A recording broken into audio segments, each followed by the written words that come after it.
everyone, welcome back to my channel, that is Sahitya Abhyasa Academy. Today I am going to give a class on biography of George Herbert. Yes, actually we have to study about the poem called Pulley. A poem is written by George Herbert. Before moving on this poem's text, let's study about biography, his famous work, then come to the text of the Pulley. Okay, fine. So then who is George Herbert? The George Herbert is known as a famous metaphysical poet. One of metaphysical poet. Basically this movement or this, a kind of a technique can be seen in history of English literature. So our history of English literature has been identified from the Chaucer era. Yes, Chaucer era, then 15th century, then Renaissance era, then Elizabethan era. Later on, that Jacobean age. After that, Caroline age. After that, Commonwealth era or Puritan era. Many more are there. Why I have mentioned here means a kind of a new style has been introduced during the Jacobean era and the Caroline era. Between these two era, we have seen the kind of a literary form of kind of a term, that is what the metaphysical poet. Okay, we can see this kind of a technique, writing a poem in the style of in a poem, that is what called we have seen in the Jacobean era or Caroline era. So during studying of in these two era, we have seen that is metaphysical poet. In that, among metaphysical poets, there is one more, a famous writer, a famous poet, that is George Herbert. Furthermore, who are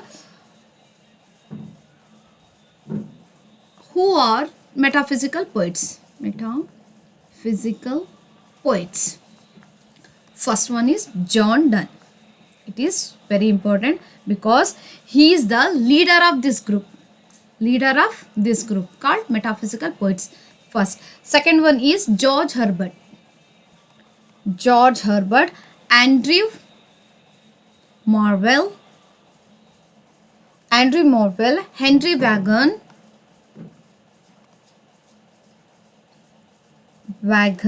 Henry Wagon, then later on Richard Crashew,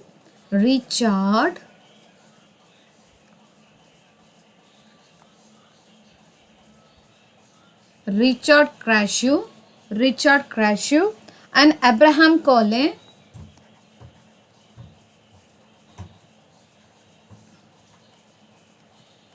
Okay, fine. These are the famous metaphysical poets. The group of this poets is called metaphysical poet. Okay. Then what is the meaning of metaphysical? Beyond your thought.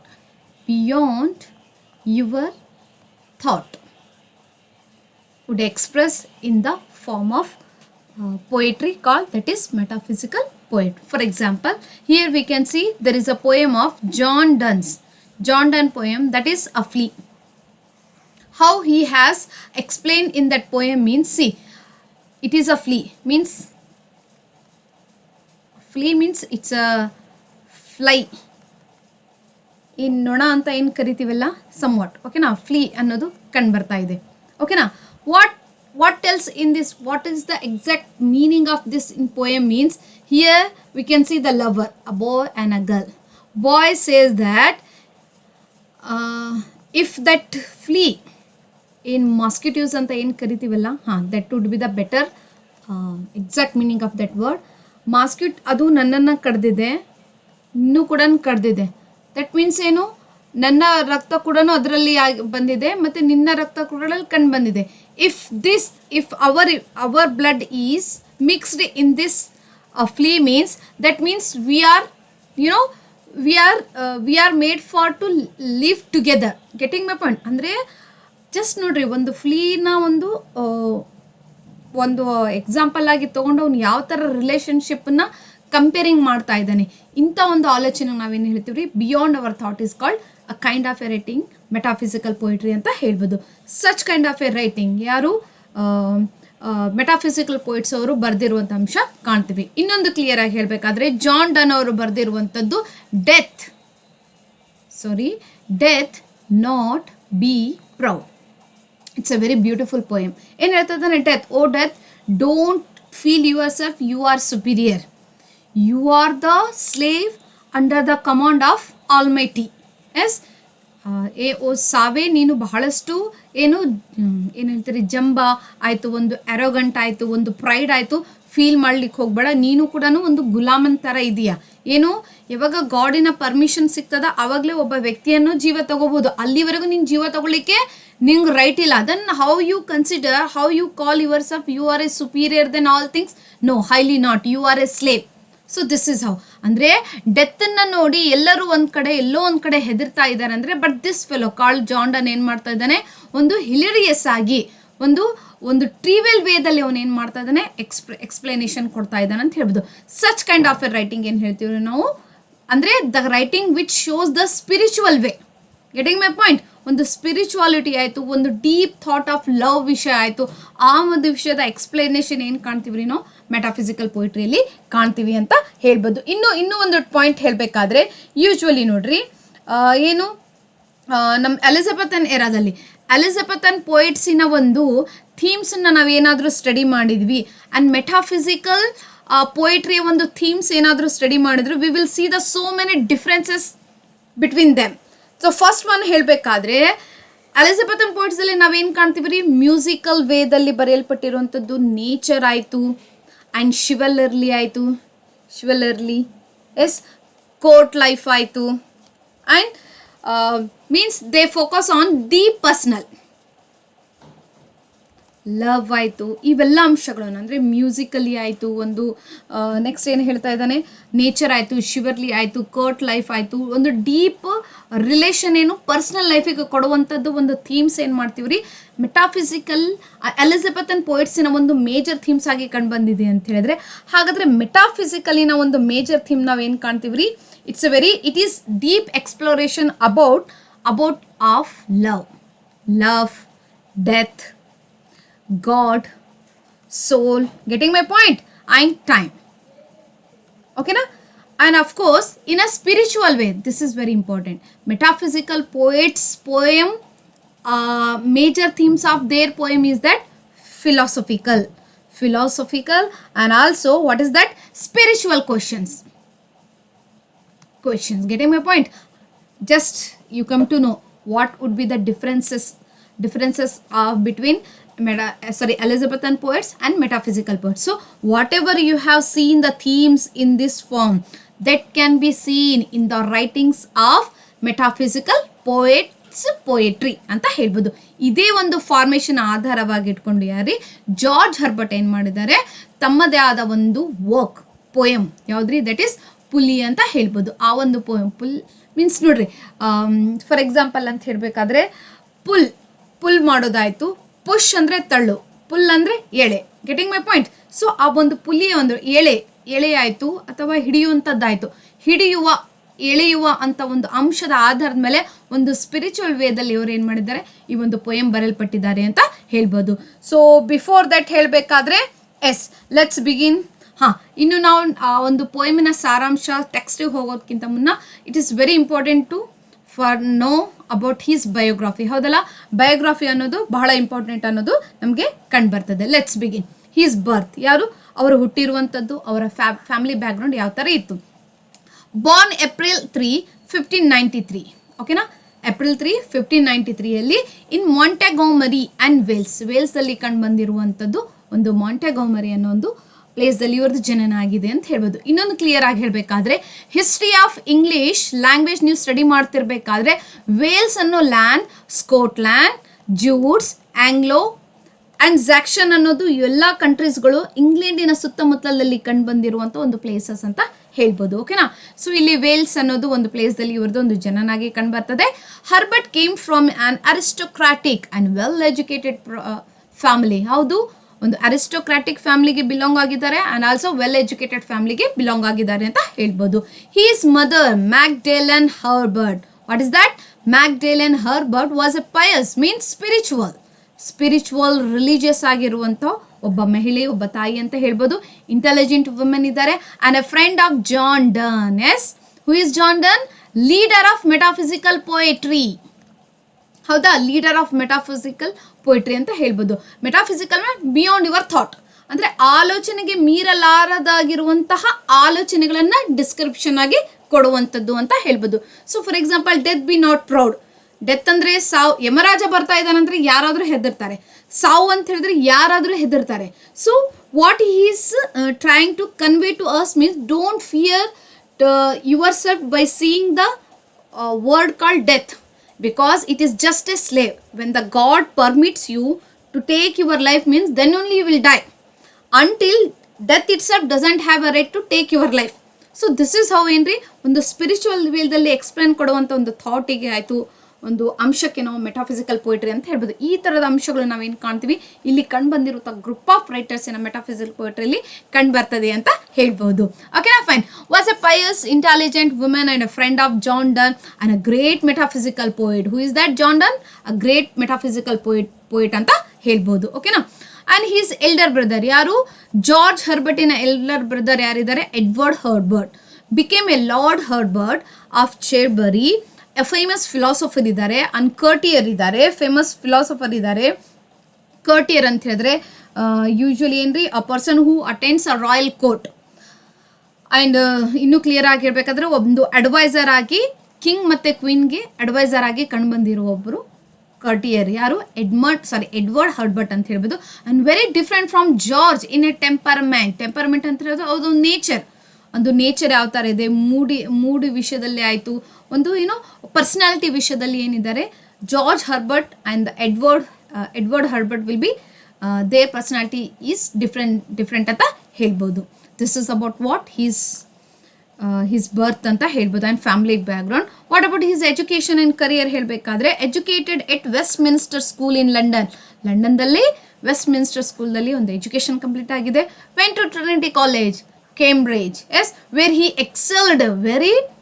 Excelled ಅಂತ ಹೇಳಿದ್ರೆ ಪ್ರಸಿದ್ಧತೆ ಅಂದರೆ ಒಂದು prosperity ಆಯಿತು, ಒಂದು intellectuality ಆಯಿತು, high kind of a knowledge ಆಯಿತು. ಇದರಲ್ಲಿ ಕಂಡು ಬಂದಿತ್ತು ಅವ್ರಿಗೆ ಕ್ಲಾಸ್ 6.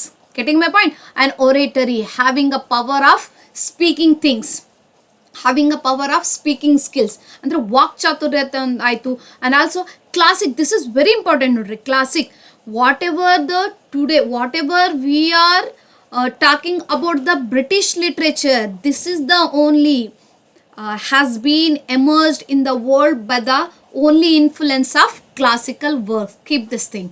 ಕ್ಲಾಸಿಕಲ್ ವರ್ಕ್ಸಿನ ಒಂದು ಇನ್ಫ್ಲುಯೆನ್ಸಿಂದ ನಾವೇನು ಕಾಣ್ತೀವಿ, ಒಂದು ಬ್ರಿಟಿಷ್ ಸಾಹಿತ್ಯ ಅನ್ನೋದು ಹುಟ್ಕೊಂಡಿದೆ ಅಂತ ಹೇಳ್ಬೋದು. ಹಾಗೆ ಆ ಒಂದು ಸಾಹಿತ್ಯ ನೋಡಿ ಇನ್ನೊಂದು ಸಾಹಿತ್ಯ ಹುಟ್ಕೊಂಡಿದೆ, ಹಾಗೆ ಒಂದೊಂದು ಸಾಹಿತ್ಯ ಬೆಳೀತಾ ಬಂದಿದೆ ಅಂತ ಹೇಳ್ಬೋದು. ಬಿಕಾಸ್ ಅದೇ ಹೇಳ್ತಾ ಇದ್ದಾನೆ, what ever the classical writers like Plato ಆಯಿತು, ಅರಿಸ್ಟೋಟಲ್ ಆಯಿತು, ಹೊರೇಸ್ ಆಯಿತು, ಲೊಂಜಾನೆಸ್ ಆಯಿತು, ವರ್ಜಿಲ್ ಆಯಿತು, ಇವರೆಲ್ಲರೂ ಏನಿದ್ದಾರೆ ಕ್ಲಾಸಿಕಲ್ ರೈಟರ್ಸ್. ಅವ್ರು ಬರೆದಿರುವಂಥ ಕೃತಿಗಳು ಕ್ಲಾಸಿಕಲ್ ವರ್ಕ್ಸ್ಗಳು. Getting my point? ಆ ಒಂದು ಅಂಶದ ಬಗ್ಗೆ ಅಂದರೆ ಆ ಒಂದು ವಿಷಯದಲ್ಲಿ ಬಹಳಷ್ಟು ಆಸಕ್ತಿ ಇತ್ತು, ಬಹಳಷ್ಟು ಅವರಿಗೆ ಏನು ಹೇಳ್ತೀರಿ, ಜಸ್ಟ್ ಇನ್ನು ಹೇಳಬೇಕಾದ್ರೆ very good to know everything about, means knowing everything about this thing, that is what called classics ಅಂತ ಹೇಳ್ಬೋದು. ಆ್ಯಂಡ್ ಒಳ್ಳೆಯ ಒಂದು ಒರಟರಿ ಅನ್ನೋದು ಅವರಿಗೆ ಅಂಶ ಇತ್ತು. And become A public orator. ನೋಡ್ರಿ, ಪಬ್ಲಿಕ್ ಒರೇಟರ್. ಎಸ್, ನಿಮಗೆ ಫಾರ್ ಎಕ್ಸಾಂಪಲ್ ಕಾಲೇಜಲ್ಲಿ ಫಂಕ್ಷನ್ಸ್ಗಳು ಮಾಡಿದ್ದಾರೆ ಅಂದರೆ ಒಂದು ಚೀಫ್ ಸ್ಪೀಕರ್ ಅಂತ ಬರ್ತಾರೆ, ಮೋಟಿವೇಟರ್ ಅಂತ ಮೋಟಿವೇಶ್ನಲ್ ಸ್ಪೀಚ್ ಕೊಡಲಿಕ್ಕೆ ಒಬ್ಬ ವ್ಯಕ್ತಿ ಕಂಡು ಬರ್ತಾ ಇದ್ದಾರೆ. ಯಾರು ಮೋಟಿವೇಶ್ನಲ್ ಸ್ಪೀಚ್ ಕೊಡ್ತಾರೆ ಅಂತ ಹೇಳಬೇಕಾದ್ರೆ ಅವರಲ್ಲಿ ಏನ್ರಿ ಒಂದು ಪಬ್ಲಿಕ್ ಒರೇಟರ್ ಸ್ಕಿಲ್ ಬಹಳಷ್ಟು ಚೆನ್ನಾಗಿ ಆ್ಯಕ್ಟಿವ್ ಆಗಿ ಕಂಡು ಬಂದಿದ್ದಾರೆ ಅಂತ ಹೇಳಿದ್ರೆ ಅವ್ರಿಗೆ ಮೋಟಿವೇಟರ್ ಸ್ಪೀಕರ್ ಆಗಿ ಏನು ಮಾಡ್ತಾರೆ, ಅವ್ರಿಗೆ ಇನ್ವೈಟ್ ಮಾಡ್ತಾರೆ ಅಂತ ಹೇಳ್ಬೋದು. ಜಸ್ಟ್ ಲೈಕ್ ಏನು ಒರೇಟರಿಯ ಒಂದು ಸ್ಕಿಲ್ ಎಷ್ಟು ಚೆನ್ನಾಗಿತ್ತು ಅಂತ ಹೇಳಿದ್ರೆ ಜಾರ್ಜ್ ಹರ್ಬರ್ಟ್ಗೆ ಅವ್ರಿಗೆ ಒಂದು ಬಿಕಮ್ ಪಬ್ಲಿಕ್ ಒರೇಟರ್ ಆಗಿ ಹೊರಹೊಮ್ಮಿದ್ರು. ಎಲ್ಲಿ? ಡ್ಯೂರಿಂಗ್ ಏನು ಕ್ಯಾಂಬ್ರಿಡ್ಜ್ದಲ್ಲಿ ಯೂನಿವರ್ಸಿಟಿಯಲ್ಲಿ 1620 ಆನ್ ಅ ಪ್ರೆಸ್ಟೀಜಿಯಸ್ ರೋಲ್. ಏನು ಅವ್ರದ್ದು ಒಂದು ರೋಲ್ ಹೇಳಬೇಕಾದ್ರೆ ಬಹಳಷ್ಟು ಪ್ರೆಸ್ಟೀಜಿಯಸ್ ಆಗಿತ್ತು. He wrote official speeches for visiting dignitaries including King James First. ಅದ ಕೆರೋಲಿಯನ್ ಪೀರಿಯಡ್ ಅಂತ ಹೇಳಿದೆ ನಾನು. Jacobean period and Carolean period ಬಿಟ್ವೀನ್ದಲ್ಲಿ ಮೆಟಾಫಿಸಿಕಲ್ ಪೋಯಿಟ್ರಿ ಅನ್ನೋದು ಕಂಡು ಬರ್ತದೆ. ಹೌದಾ? ಒಂದು ಪ್ರೆಸ್ಟೀಜಿಯಸ್ ರೋಲನ್ನು ನಿಭಾಯಿಸ್ತಿದ್ರು. ಆ್ಯಂಡ್ ಆಲ್ಸೋ ಆಫನ್ಲಿ ಅವ್ರು ಏನು ಮಾಡ್ತಿದ್ರು, ಸ್ಪೀಚಸ್ ಕೊಡ್ತಿದ್ರು ಫಾರ್ ವಿಸಿಟಿಂಗ್ ಡಿಗ್ನಿಟರೀಸ್ ಇನ್ಕ್ಲೂಡಿಂಗ್, ಅಂದರೆ ಕಿಂಗ್ ಜೇಮ್ಸ್ ಫಸ್ಟ್ ಅವರು ಅಲ್ಲೇನಾದರೂ ವಿಸಿಟ್ ಕೊಂಡು ಬಂದಾರೆ, ಅಲ್ಲಿ ಕಂಡು ಬಂದಿದ್ದಾರೆ ಅಂದರೆ ಯೂಶ್ವಲಿ ಒಂದು ಡಿಗ್ನಿಟರಿ ಒಂದು ಪೋಸ್ಟ್ಗಳ ಮೂಲಕ ಅಲ್ಲಿ ಏನು ಮಾಡ್ತಿದ್ರು, ಒಂದು ಸ್ಪೀಚನ್ನು ಕೊಡ್ತಿದ್ರು ಅಂತ ಹೇಳ್ಬೋದು. ಆದರೆ ವಾಟ್ ಈಸ್ ದ ಆ್ಯಂಬಿಷನ್? ನಮಗೆಲ್ಲರಿಗೂ ಒಂದು ಆ್ಯಂಬಿಷನ್ ಇದೆ, ಬಿ ಎ ಆದಮೇಲೆ ಎಮ್ ಎ ಮಾಡ್ಕೊಳ್ಳೋದು, ಎಮ್ ಎ ಮಾಡಿಕೊಂಡು ಒಂದು KSET or net exam qualified assistant professor ಆಗಬೇಕು, ಅಥವಾ ಹೈಸ್ಕೂಲ್ ಟೀಚರ್ ಆಗಬೇಕು, ಇಂಗ್ಲೀಷ್ ಅಥವಾ PU ಲೆಕ್ಚರರ್ ಆಗಬೇಕು, ಅಥವಾ ಯಾವುದೇ ಒಂದು IAS KS ಹುದ್ದೆಗೆ ಹೋಗಬೇಕು, UPSS ಎಕ್ಸಾಮ್ ಕ್ಲಿಯರ್ ಮಾಡಬೇಕು, ಯಾವ ಥರ ಆ್ಯಂಬಿಷನ್ ಕೈಗೊಳ್ತಾ ಇದ್ದಾರೆ. ಸೊ ಲೈಕ್ ಜಾರ್ಜ್ ಹರ್ಬರ್ಟಿಗೂ ಒಂದು ಆ್ಯಂಬಿಷನ್. ಯಾವ ಥರ? For some years Herbert had ambitions for a court or political career. ಹೌದು, ಒಂದು ಕೋರ್ಟ್ದಲ್ಲಿ ಆಯಿತು ಅಥವಾ ಒಂದು ಪೊಲಿಟಿಕಲ್ ಕರಿಯರ್ದಲ್ಲಿ ಆಯಿತು, ಇದರಲ್ಲಿ ನಾನು ಒಂದು ಲೈಫನ್ನು ಸೆಟಲ್ ಮಾಡ್ಕೊಳ್ಬೇಕಾಗಿದೆ, ಅಥವಾ ನನ್ನ ಆ ಒಂದು ಏನು ಫಾರ್ ಎಕ್ಸಾಂಪಲ್ ನನ್ನ ಆ್ಯಂಬಿಷನ್ ಏನಿದೆ, ಟೀಚಿಂಗ್ ಫೀಲ್ಡಲ್ಲಿ ಒಂದು ಒಳ್ಳೆಯ ಟೀಚರ್ ಆಗಿ ಅಥವಾ ಒಂದು ಒಳ್ಳೆಯ ಒಂದು ಟೀಚಿಂಗ್ ಪೋಸ್ಟಲ್ಲಿ ಇರೋದು ನನ್ನ ಒಂದು ಆ್ಯಂಬಿಷನ್. ಅಫ್ಕೋರ್ಸ್ ಎಲ್ಲರದು ಡಿಫ್ರೆಂಟಾಗಿ ಕಂಡುಬರ್ತದೆ. ಸೊ ಇವ್ರಿಗೇನ್ರಿ, ನನ್ನ ಕರಿಯರ್ ಏನು, ಒಂದು ಕೋರ್ಟ್ದಲ್ಲೇ ಆಯಿತು ಅಥವಾ ಪೊಲಿಟಿಕಲ್ದಲ್ಲೇ ಆಯಿತು, ಅದರಲ್ಲಿ ಕರಿಯರ್ ಮಾಡಬೇಕು ಅನ್ನೋದು ಒಂದು ಆ್ಯಂಬಿಷನ್ ಕಂಡುಬರ್ತಾ ಇತ್ತು. What happens next? He spend time in the circles of power in London. ಈ ಒಂದು ಸರ್ಕಲ್ಸ್ ಆಫ್ ಪವರ್ ಇನ್ ಲಂಡನ್ದಲ್ಲಿ ಭಾಳಷ್ಟು ಟೈಮನ್ನು ಅವ್ರು ಏನು ಮಾಡ್ತಿದ್ರು, ಸ್ಪೆಂಡ್ ಮಾಡ್ತಿದ್ರು. Because however the death of King James I in 1625 and his own growing spiritual seriousness turned him toward to religious life. Very nice. King James ಫಸ್ಟಿನ ಒಂದು ಕಿಂಗಿನ ಮರಣದ ನಂತರ ಅಲ್ಲಿ ಏನಾಯ್ತು, ಒಂದು ಅವರ ಮನದಲ್ಲಿ ಒಂದು ಸ್ಪಿರಿಚುವಲ್ ಸೀರಿಯಸ್ನೆಸ್ ಬೆಳೀತಾ ಹೋಯ್ತು. ಅದು ಮುಂದುವರೆದು ಏನಾಯ್ತು, yes my life should lead in a religious way. ನೋಡ್ರಿ, ಒಬ್ಬ ವ್ಯಕ್ತಿ ರಿಲಿಜಿಯಸ್ ಲೈಫಲ್ಲಿ ಲೀಡ್ ಮಾಡ್ತಾ ಇದ್ದಾನೆ ಅಂದರೆ ಅವನ ಒಂದು ಕನೆಕ್ಷನ್ ದೇವರೊಂದಿಗೆ ಆಯಿತು. What is life, what is death, what is love, what is the real existence of in this world, ಆ ಒಂದು ಕ್ವೆಶನ್ಸ್ಗಳಿಗೆ ಆಳವಾಗಿರುವಂಥ ಒಂದು ಅಧ್ಯಯನ ಕೈಗೊಳ್ಳೋದ್ರ ಮೂಲಕ ಕೃತಿಗಳನ್ನು ಬರೆಯುವಂಥದ್ದು ಅಂಶಕ್ಕೆ ಮೆಟಾಫಿಸಿಕಲ್ ಪೋಯಿಟ್ರಿ ಅಂತ ಹೇಳ್ಬೋದು. So finally his ambition has been turn into become a spend his life in a religious life ಅಂತ ಹೇಳ್ಬೋದು. Next, turn to the church. How? In the late 1620s he decided to enter holy orders. ಹೌದಲ್ಲ, ಒಂದು ಹೋಲಿ ಆರ್ಡರ್ಸ್ಗೆ ಅವನೇನು entry ತಗೋಬೇಕು ಅಂದರೆ ಒಂದು ಏನು ಹೇಳ್ತೀರಿ, want to become like a priest ಆಯಿತು, ಸಮ್ವಾಟ್ ಒಂದು ಬಿಷಪ್ ಆಯಿತು. ಈ ಒಂದು ಪೋಸ್ಟನ್ನು ನಾನು ಅಂದರೆ ಚರ್ಚಲ್ಲಿ ಒಂದು ಉನ್ನತ ಹುದ್ದೆ ಆಯಿತು, ಆ ಒಂದನ್ನು ನಾನು ತಗೋಬೇಕಂತ ಬಯಸಿದವರು. ಆ್ಯಂಡ್ ಆರ್ಡೈನ್ ಅಂತ ಹೇಳಬೇಕಾದ್ರೆ ಆಂಗ್ಲಿಕನ್ ಪ್ರಿಸ್ಟ್ ಹೇಳಿಲ್ಲ, ಇಲ್ಲಿ ಪ್ರಿಸ್ಟ್ ಹೋಲಿ ಆರ್ಡರ್ ಪ್ರಿಸ್ಟ್ ಆಗಿ ಅಂತ ಕಂಡುಬಂದಿದ್ರು. ಫೈನಲಿ 1630ದಲ್ಲಿ ಏನಾಗ್ತಾರೆ, ಆಂಗ್ಲಿಕನ್ ಪ್ರಿಸ್ಟ್ ಅಂತ ಹೇಳ್ಬೋದು. ಅಂದರೆ ಚರ್ಚಿನ ಕೆಲಸ ಕಾರ್ಯಗಳಿಗೆ ಆ ಒಂದು ಪ್ರಿಸ್ಟ್ ಆಗಿ ಅವ್ರು ಏನು ಮಾಡಿದ್ರು, ನೇಮಕಗೊಂಡ್ರು. And become a rector of a small parish of Bemerton near Salisbury ಅಂತ ಹೇಳ್ಬೋದು. ಸೊ ಫೈನಲಿ ಏನಾಯ್ತು, rector means become a leader of a small parish ಅಂತ ಹೇಳಿದ್ರೆ ನೀವೇನು ಹೇಳ್ತೀರಿ, ಗ್ರಾಮೀಣ ಅಂತ ಹೇಳ್ಬೋದು. ಇಲ್ಲಿ ಕಂಡು ಬಂದಿರುವಂತಹ ಇದು ನಿಯರ್ ಸಾಲ್ಸ್ಬರಿಯ ಹತ್ರ ಒಂದು ಪ್ಯಾರಿಸ್ ಅನ್ನೋ ಗ್ರಾಮದ, ಆ ಗ್ರಾಮದ ಒಬ್ಬ ಏನಾಗ್ತಾರೆ, ರೆಕ್ಟರ್ ಅಂದರೆ ಒಂದು ಲೀಡರ್ ಆಗಿ ಹೊರಹೊಮ್ಮಿದ್ರು ಅಂತ ಹೇಳ್ಬೋದು. This is about what his turn towards to the church ಅಂತ ಹೇಳ್ಬೋದು. Then after becoming a priest, how he led his life. Let's begin. Though from a noble family, Herbert chose a simple rural ministry. ನೋಡ್ರಿ, Nobel ಫ್ಯಾಮ್ಲಿಗೆ belong ಆಗಿದ್ದಾರೆ. Nobel family, aristocratic family, parents ಚೆನ್ನಾಗಿದ್ದಾರೆ, ಒಳ್ಳೆ educated ಇದ್ದಾರೆ, intellectual ಇದ್ದಾರೆ, religious ಆಗಿದ್ದಾರೆ. ಅವರೆಲ್ಲರ family background ಬಂದಿದ್ರು ಕೂಡ ಅವರ ಒಂದು ಲೈಫ್ ಯಾವ ಥರ ಲೈಡ್ ಮಾಡ್ತಿದ್ರು, ವೆರಿ ನಾರ್ಮಲ್ ಆಗಿ ಸಿಂಪಲ್ ಆಗಿರುವಂಥ ಲೈಫನ್ನು ಅವರು ಫಾಲೋಅಪ್ ಮಾಡ್ತಿದ್ರು ಅಂತ ಹೇಳ್ಬೋದು. ನಾನ್ ಫಾರ್ ಈಸ್ ಹಂಬಲ್, ಬಹಳಷ್ಟು ಹಂಬಲ್ ಅನ್ನೋದು, ಡಿವೋಟೆಡ್ ಪ್ಯಾಸ್ಟೋರಲ್ ಕೇರ್ ಅಂದರೆ ಹಳ್ಳಿಗಾಡಿನಲ್ಲಿ ಕಂಡುಬಂದಿರುವಂತಹ ಅಂದರೆ ಒಂದು ಪ್ಯಾಸ್ಟೋರಲ್ ಕೇರ್ ಅಂತ ಹೇಳಬೇಕಾದ್ರೆ ಒಂದು ಸೇವೆ, ಯಾವ ಥರದ ಸೇವೆ, ಅಲ್ಲಿ ಹಂಬಲ್ ಆಗಿರುವಂಥದ್ದಾಯಿತು. ಅಂದರೆ ಒಂದು ಧಾರ್ಮಿಕತೆಯ ವಿಷಯದ ಸಂಬಂಧಪಟ್ಟಿರುವಂಥ ಧಾರ್ಮಿಕತೆ ವಿಷಯಗಳಿಗೆ ಸೇವೆ ಸಲ್ಲಿಸುವಂಥದ್ದಾಯಿತು. ವಿಸಿಟಿಂಗ್ ದ ಸಿಕ್, ಯಾರು ಸಿಕ್ನೆಸ್ನಿಂದ ಬಳಲ್ತಾ ಇದ್ದಾರೆ ಅವರಿಗೆ ಒಂದು ವಿಸಿಟ್ ಕೊಡೋದಾಯಿತು, ಮೀಟ್ ಆಗೋದಾಯಿತು, ಟೀಚಿಂಗ್ ಮಾಡೋದಾಯಿತು, ಅವ್ರಿಗೆ ಒಂದು repairing his church out of his own funds. ಹೌದಾ, ಯೂಶ್ವಲಿ ಚರ್ಚಲ್ಲಿ ಒಂದು ಪ್ರೆಸ್ಟ್ ಆಗಿ ಕಂಡು ಬಂದಿದ್ದಾರೆ. ಆ ಚರ್ಚಲ್ಲಿ ಏನಾದರೂ ಕಡಿಮೆ ಮೀನ್ಸ್ ಚೆನ್ನಾಗಿ ಏನಾದರೂ ಒಂದು ನೀಡೇಬಲ್ ಥಿಂಗ್ಸ್ ಅದಕ್ಕೆ ಬೇಕಂತ ಹೇಳಿದ್ರೆ ಅದಕ್ಕೆಲ್ಲ ಇವ್ರು ಏನು ಮಾಡ್ತಿದ್ರು, ಪ್ರೊವೈಡ್ ಮಾಡ್ತಿದ್ರು ವಿತ್ ಹೀಸ್ ಓನ್ ಫಂಡ್. ತಮ್ಮ ಒಂದು ದುಡ್ಡಿನಿಂದನೇ ಅವ್ರು ಏನು ಮಾಡ್ತಿದ್ರು, ಪೂರೈಕೆ ಕೈಗೊಳ್ತಿದ್ರು. ಮೀನ್ಸ್ ಅದು ನೀಟಾಗಿ ಇರ್ತಿದ್ರು ಅಂತ ಹೇಳ್ಬೋದು church. This is what his personality. Further more he embodied the ideal country person. ನೋಡ್ರಿ, ಅವ್ರಿಗೆ ಒಂದು ಟೈಟಲ್ ಕೂಡ ಕೊಡಲಾಯಿತು. Means who is that person ಅಂತ ಹೇಳಿದ್ರೆ ಕಂಟ್ರಿ ಪ್ಯಾರ್ಸನ್ ಅಂತ ಹೇಳಿದ್ರೆ ಪಾದ್ರಿ. ಇನ್ನು ಕ್ಲಿಯರ್ ಆಗಬೇಕಂದ್ರೆ ಪ್ರೆಸ್ಟ್. ಓಕೆನಾ, ಅಂದರೆ ಈ ಒಂದು ಗ್ರಾಮೀಣದ ಒಬ್ಬ ಪ್ರೆಸ್ಟ್ ಆಗಿ ಹೊರಹೊಮ್ದ್ರು ಅಂತ ಒಂದು ಐಡಿಯಲ್ ಆಗಿ ಹೊರಹೊಮ್ದ್ರು ಅಂತ ಹೇಳ್ಬೋದು. ಈ later describes in his prose work. ತಾನು ಯಾವ ಥರ ಗ್ರಾಮೀಣದ ಒಬ್ಬ ಪ್ರೆಸ್ಟ್ ಆಗಿದ್ದಾನೆ, ಪಾದ್ರಿ ಆಗಿದ್ದಾನೆ, ಈ ಒಂದು ವಿಷಯದ ಬಗ್ಗೆ ಅವ್ರು ಬರೆದಿರುವಂಥ ಪ್ರೋಸ್ ವರ್ಕಲ್ಲಿ ಕಾಣ್ತೀವಿ. Then last years and her death, Herbert was often in a fragile health, suffered from the tuberculosis. Fragile, mild, soft, ಹೌದಾ, ಅವರ ಹೆಲ್ತಾಗಿ ಕಂಡುಬರ್ತದೆ. ಅದು ಅಲ್ಲದೆ ಒಂದು ಟ್ಯೂಬರ್ಕ್ಯುಲಸ್, TB ಅನ್ನೋ ಒಂದು ಡಿಸೀಸ್ದಿಂದ ಅವ್ರು ಬಳಲ್ತಿದ್ರು. And completed his great collection of poems. ನೋಡ್ರಿ, collection of poem that is Temple and send the manuscript to his friend who is that Nicholas ಫೆರಾರ್ಗೆ ತಾವು ಬರೆದಿರುವಂಥ ಕಲೆಕ್ಷನ್ ಆಫ್ ಪೋಯಮ್ಸಿನ ಒಂದು ಟೈಟಲ್ ಟೆಂಪಲ್. ಈ ಒಂದು ಪುಸ್ತಕ, ಈ ಒಂದು ಬುಕ್ಕನ್ನು ತನ್ನ ಫ್ರೆಂಡಿಗೆ ಸೆಂಡ್ ಮಾಡಿದ್ರು. For what? Little Gidding, asking it be published only if it might help any dejection poor soul. ನೋಡ್ರಿ, if you thought my poems will be help to the world, if you feel it, then make it publish because I am very ಏನು ಹೇಳ್ತಾನೆ ಅದನ್ನು publish ಮಾಡಿ ಅಂತ ಹೇಳಾಗ್ತದೆ. Means ನನ್ನ ಒಂದು ನೋಡ್ರಿ, any dejected poor soul ಅಂತ ಹೇಳಿದ್ರೆ ನನ್ನ ಒಂದು ಬಡ ಸೋಲ್ ಇದೆ. ಓಕೆನಾ, ಸೋಲ್ ಇದೆ, ಆತ್ಮ ಇದೆ. ಈ ಆತ್ಮ ಏನು ಮಾಡ್ತಾ ಇದೆ ನಿಮಗೆ, ಮೀನ್ಸ್ ಕೇಳ್ತಾ ಇದೆ. If it is help means little asking it be publish only if might be help. ಇದು ಏನಾದರೂ ಹೆಲ್ಪ್ ಕಂಡು ಬರ್ತಾ ಇದೆ ನಾನು ಓದಿದ ನಂತರ ನನ್ನ ಒಂದು ಪೋಯಮ್ಸ್ ಅಂತ ಹೇಳಿದ್ರೆ ಪ್ಲೀಸ್ ಅದನ್ನು ನೀನು ಪಬ್ಲಿಷ್ ಮಾಡು. ಹೂ is that friend? Keep this thing. The temple ಬುಕ್ಕನ್ನು ಪಬ್ಲಿಷ್ ಮಾಡಿರುವಂತಹ ಫ್ರೆಂಡ್ ಯಾರು, ವ್ಯಕ್ತಿ ಯಾರು ಅಂತ ಈ ಥರದ ಕ್ವಶನ್ಸ್, ವೆರಿ ಮೈನರ್ ಕ್ವಶನ್ಸ್ ಕೇಳ್ತಾನೆ ರೀ ಅವನು. ನೀವೇನು ಸಮ್ರಿ ಓದಿದರೆ ಅದ್ರ ಮೇಲೆ ಕ್ವಶನ್ಸ್ ಬರೋದಿಲ್ಲ. ಬ್ಯಾಕ್ಗ್ರೌಂಡ್ ಓದಬೇಕು ರೀ ಯಾವತ್ತು.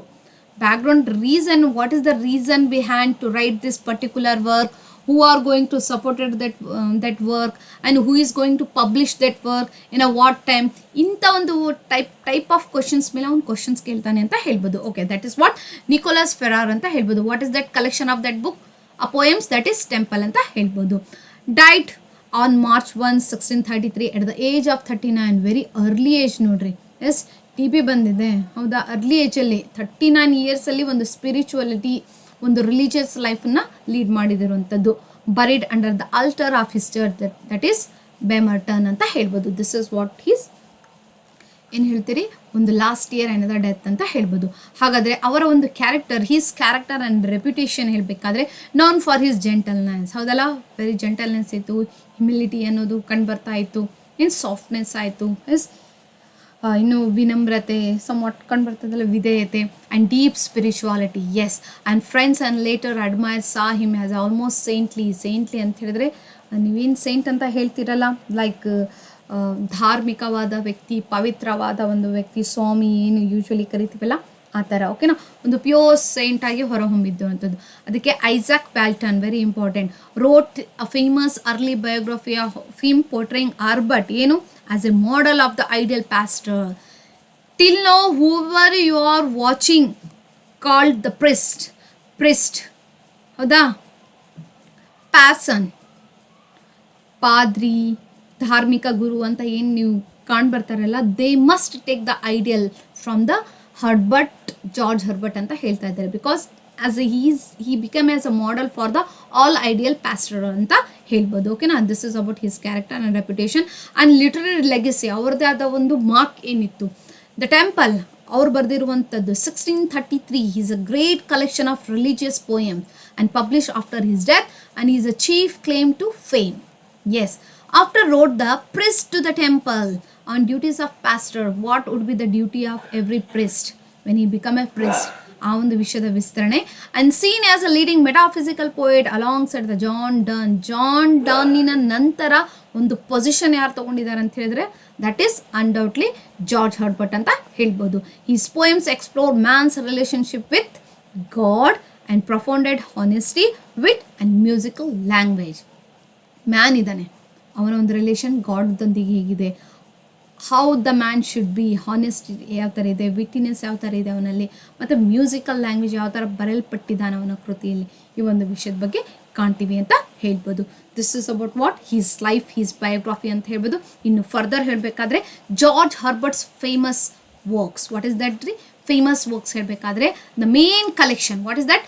ಹರ್ಬರ್ಟ್ಸ್ poetry is mostly found in ಈ single great volume, that is the Temple. The famous collection of poems, that is temple. Another name, subtitle helbekadre sacred poems and the private ejaculations, 1633 ಅಲ್ಲಿ publish ಆಗಿರೋದು. What it tells? Publish after his death by who is that friend? Nicholas Ferrar. Again ಬಂದಿದೆ ನೋಡ್ರಿ, highlight 2 time ಆಗಿದೆ ಅಂದರೆ yes it is important. And the book is divided into 3 parts. ಯಾವುದು? The Temple ಅನ್ನೋದು ಒಂದು, the church again the church, but first church ಪೋರ್ಟ್ಸ್ದಲ್ಲಿ introductory moral advice, second ಚರ್ಚಲ್ಲಿ the largest section full of personal spiritual poems, and the ಥರ್ಡಲ್ಲಿ church militant. What is that? Militant about the border struggles of Christianity in the world ಅಂತ ಹೇಳ್ಬೋದು. Some of his most famous poems, collection of books, Temple ಒಂದಿದೆ. Most famous poems ಹೇಳಬೇಕಾದ್ರೆ the collar, this is also very nice. ಹೌದಲ್ಲ? Collar. So usually ನೀವು shirt ಹಾಕೋಬೇಕಾದ್ರೆ collar ಕಂಡು ಬರ್ತದೆ, ಹೌದಾ? It is just like a controlling the things. ಓಕೆನಾ? For example ಯಾವ ಥರ ಕಾಲರ್ ಇದೆ ಅಂತ ಹೇಳಿದ್ರೆ, ಒಂದು ನಿಮಿಷ. Dramatic monologue wear the speaker rebels against religious discipline. I struck the board, cried no more I will abroad, only to hear God gently call him back. ನೋಡ್ರಿ, yes ಲೈಫಲ್ಲಿ collar ಒಂದು ಪೋಯಮ್ ಬಗ್ಗೆ short explanation ಹೇಳಬೇಕಾದ್ರೆ, ಲೈಫಲ್ಲಿ ಬಹಳಷ್ಟು failure ಆಯಿತು, ಹರ್ಟ್ನೆಸ್ ಆಯಿತು, ಒಂದು ಲೂಸ್ನೆಸ್ ಆಯಿತು, ಏನೂ ಪಾಸಿಟಿವ್ನೆಸ್ ಇರಲಾರ್ದ ಒಂದು ಲೈಫನ್ನು ಲೀಡ್ ಮಾಡ್ತಿರ್ಬೇಕಾದ್ರೆ ಸಡನ್ಲಿ ಒಂದು ಕೂಗು ಕಂಡು ಬರ್ತದೆ. ಆ ಕೂಗೆ ಗಾಡಿಂದಾಗಿ ಕಂಡು ಬರ್ತದೆ. So here he holds the collar. Getting my point? ಅಂದರೆ ಕಾಲರ್ ಏನು? It is a kind of a controlling the things. ಅಂದರೆ ಏನು? ಫಾರ್ ಎಕ್ಸಾಂಪಲ್ ನಾಯಿಗೆ ಬೆಲ್ಟ್ ಹಾಕ್ತಾರೆ ನೋಡ್ರಿ, ಕಂಟ್ರೋಲ್ ಮಾಡ್ತಾ ಇದ್ದಲ್ಲ, ಜಸ್ಟ್ ಲೈಕ್. ಅಂದರೆ collar is also, it is just like a the God's blessing is on us. We should not take any bad step in our life. If something is occur in our life means he will hold our collar. Somewhat ಈ ಥರ ಒಂದು meaning ಕಂಡು ಬಂದಿರುವಂಥದ್ದು. Hope so ನೀವು ಮರೆಯೋದೇ ಇಲ್ಲ collar poem ಯಾರು ಬರೆದಿದ್ದಾರೆ ಅಂತ ಹೇಳಿ. Fine. Next, what about the love? Third ಏನು? A beautiful dialogue way the soul feels unworthy but love symbolises the God invites him to sit and eat. A famous last line, so I did sit and eat. ಇದು ಕೂಡ ಒಂದು love poem ಅನ್ನೋದು ಕಂಡು ಬರ್ತಾ ಇದೆ. ಅಂದರೆ ಒಂದು beautiful dialogue ಇದೆ, way the soul feels unworthy but the love invites him to sit and sate. Love ಇದೆ, but that love is for God. So ಅವೆಲ್ಲ ಫೀಲಿಂಗ್ಸ್ಗಳನ್ನು ಅದನ್ನು ಒಂದು ಸೈಡ್ ಇಟ್ಕೊಂಡು ಏನು ಮಾಡ್ತದೆ? So I did sit and eat ಅನ್ನೋದು ಅಂಶ ಕಂಡು ಬರ್ತದೆ.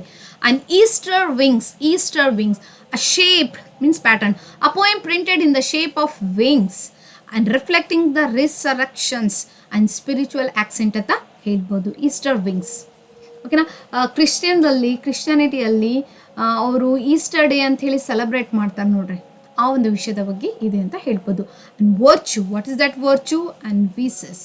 virtue, a meditation on how earthly beauties like the sweet day, sweet rose and spring must die, but a sweet virtue soul shall never taste death. ಓಕೆನಾ? ಇದೊಂದು ಅಂಶ ಕಂಡು ಬರ್ತದೆ. ಅಂದರೆ ಮೆಡಿಟೇಷನ್ ಇದೆ ಒಂದು, ಎಷ್ಟು ಬ್ಯೂಟಿಫುಲ್ ಆಗಿರುವಂತಹ ಪ್ರತಿಯೊಂದು ಲೈಫಿನ ಮೂಮೆಂಟ್ಸ್ಗಳಿಗೆ ಅವನು ಸ್ವೀಟಾಗಿ ಒಂದು ಹೈಲೈಟ್ ಮಾಡಿರುವಂಥದ್ದು. We are blessed. Yes, for example usually ನಾವು ಏನು ಮಾಡ್ತೀವಿ, ಏನಾದರೂ ಸ್ವಲ್ಪ ತೊಂದರೆ ಆಯ್ತು ಅಂತ ಹೇಳಿದ್ರೆ ಗಾಡನ್ನು ಬೈಲಿಕ್ಕೆ ಸ್ಟಾರ್ಟ್ ಮಾಡ್ತೀವಿ. ಹಿಂಗೆ ಮಾಡ್ದ ಎಷ್ಟು ತಾಳಿದ್ದೀನಿ ಅದು. ಸ್ವಲ್ಪ ನಾವು ಅಕ್ಕಪಕ್ಕದಲ್ಲಿ ಟರ್ನ್ ಆಗಿ ನೋಡಿವಿ ಅಂತ ಹೇಳಿದ್ರೆ ಎಷ್ಟೋ ಜನಕ್ಕೆ ಹ್ಯಾಂಡಿಕ್ಯಾಪ್ ಇರ್ತಾರೆ, ಕಾಲಿರೋದಿಲ್ಲ, ಕೈ ಇರೋದಿಲ್ಲ, ಏನೋ ಒಂದು ವೀಕ್ನೆಸ್ ಅನ್ನೋದಾಯಿತು, ಹ್ಯಾಂಡಿಕ್ಯಾಪ್ ಕಂಡು ಬರ್ತದೆ. By observing them we should thank to the God. Yes, we are blessed with the perfect ಏನಂತಾರೆ ಪರ್ಸ್ನಾಲಿಟಿ ಅಂತ ಹೇಳ್ಬೋದು. ಓಕೆನಾ? ಅದರಿಂದ ಮೀನ್ಸ್ ಅವನೇನು ಹೇಳ್ತಾ ಇದ್ದಾನೆ, virtue means should have the ಸದ್ಗುಣ ಕ್ವಾಲಿಟೀಸ್, ಮೆರಿಟ್ಸ್ಗಳನ್ನು ಒಳಗೊಂಡಿರಬೇಕು. Means early beauties like the sweet days, sweet shall never taste death. ಓಯ್ ಅಂದರೆ ಇವೆಲ್ಲ ಅಂಶಗಳನ್ನು ಹೊಂದಿದ್ರು ಕೂಡ ಶಾಲ್ ನೆವರ್ ಟೇಸ್ಟ್ ಅಂದರೆ ಡೆತ್ತಿನ ಒಂದು means however we lead the life every person should take the taste of death. There is no anything to escape from that. ಡೆತ್ತಿಂದ ಯಾರೂ ಬಚಾವಾಗ್ಲಿಕ್ಕೆ ಸಾಧ್ಯ ಇಲ್ಲ. Everyone must taste the death. ಇದು ಒಂದು shall never taste the deaths. ಓ ಅಂದರೆ ಇದು ಎಕ್ಸಾಮಲ್ಲಿ ಕೇಳಿದ್ದ ನೋಡಿ. Okay fine. ನೆಕ್ಸ್ಟ್ ಜಾರ್ಡನ್ ಅನ್ನೋದೊಂದಿದೆ. Explore the question that must poetry about religion be artificial or not. He argues poetry, true poetry can be plain and still beautiful. Jordan ಅನ್ನೋರು ಎಲ್ಲೋ ಒಂದು ಹೇಳಿರುವಂಥ ಈ ಒಂದು ಕೃತಿಯಲ್ಲಿ ಏನು ಕಂಡು ಬರ್ತದೆ ಅಂತ ಹೇಳಿದ್ರೆ, ಪೊಯಿಟ್ರಿ ಅನ್ನೋದು ರಿಲಿಜಿಯನ್ ಬಗ್ಗೆ ಬರೀಬೇಕಾ? Yes, true poetry can be plain and still beautiful. Whatever a poetry explain, whether the God, whether the spiritual, whether it explain the truth and plain. Application.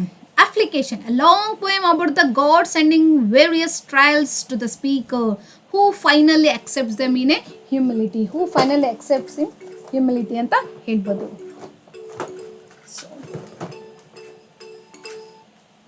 Next, the windows compares a good preacher to stained glass windows. Through them God's light shines in a color. ಇದು ಕೂಡ ಒಂದು work ಕಂಡು ಬಂದಿದೆ. Then the man, who is that? A philosophical poem reflecting a man's unique place in the creation. ಹೌದಲ್ಲ?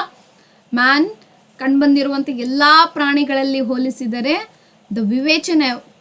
What is the difference between man and animal? That is thinking capability. ಅದು ಮ್ಯಾನ್ದಲ್ಲಿ ಇದೆ. ಅದ ಅವನ ಒಂದು ಯುನಿಕ್ ಪ್ಲೇಸ್ ಯಾವ ಥರ ಇದೆ ಅನ್ನೋದು ಅಂಶ ಕಂಡುಬರ್ತದೆ. ಕ್ರಿಯೇಷನ್ಸ್ಗಳಲ್ಲಿ ಕ್ರಿಯೇಟೆಡ್ ಆಗಿರುವಂಥದ್ದು ಅಂಶ ಅಂತ ಹೇಳ್ಬೋದು. Next the 9th one is that is prayer. A famous sonnet like poem that strings together metaphors for prayer. And the last one, that is the altar. Another shaped poem printed to look like an altar, and the speaker offers his heart as a broken altar ಅನ್ನೋದು ಅಂಶ ಕಂಡು ಬರ್ತದೆ. What is that? ಸ್ವಲ್ಪ remind ಮಾಡೋಣ. ಇವ್ರು ಬರೆದಿರುವಂಥ ಕೃತಿಗಳು. First most famous poems ಅಂತ ಹೇಳಿದ್ರೆ the collar, love, Easter wings, virtue, Jordan, applications, the windows, man, prayer, and the last one the altar ಅಂತ ಹೇಳ್ಬೋದು. Some notable prose work. This is also important. Notable prose work ಅಂತ ಹೇಳಬೇಕಾದ್ರೆ a priest to the temple or a church, country person. Okay na? So this is about what called his works included a famous books, collection of books, famous poems and prose work. Ivella works ಗಳಲ್ಲಿ ಕಾಣ್ತೀವಿ. So this is about what George Herbert's biography and his famous work ಅಂತ ಹೇಳ್ಬೋದು. in my next class ಅಲ್ಲಿ ನಾನು ನಿಮಗೆ ಯಾವುದ್ರಿ the ಪುಲಿಯ ಆ ಪೋಯಮಿನ ಒಂದು ಬ್ಯಾಕ್ಗ್ರೌಂಡಿನ ನಂತರ ಟೆಕ್ಸ್ಟಿನ ಎಕ್ಸ್ಪ್ಲನೇಷನ್ ನೋಡುವೇನು. ಓಕೆನಾ? ಅಂಟಿಲ್ ಹೋಪ್ ಸೊ ಈ ಒಂದು ಕ್ಲಾಸ್ ನಿಮಗೆ ಅರ್ಥ ಆಗಿದೆ. Who is George Herbert and of course little bit ನಾನು ಬ್ಯಾಕ್ಗ್ರೌಂಡ್ ಹೇಳಿದ್ದೀನಿ. In which moment, in which technique, in which era this poet has been appeared ಅನ್ನೋದು ಅಂಶ ಕೂಡ ನಾನು ಹೇಳಿದ್ದೀನಿ. ಸ್ವಲ್ಪ ಡಿಫ್ರೆನ್ಷಿಯೇಟ್ಸ್ ಕೂಡ ಮಾಡಿದ್ದೀನಿ. Elizabeth Morton and metaphysical poets ಅನ್ನೋದು ಅಂಶ ಕಂಡು ಬಂದಿದೆ. Hope so you have understood this class. Okay, shall meet next video with next topic. Until take care. Thanks for watching my video.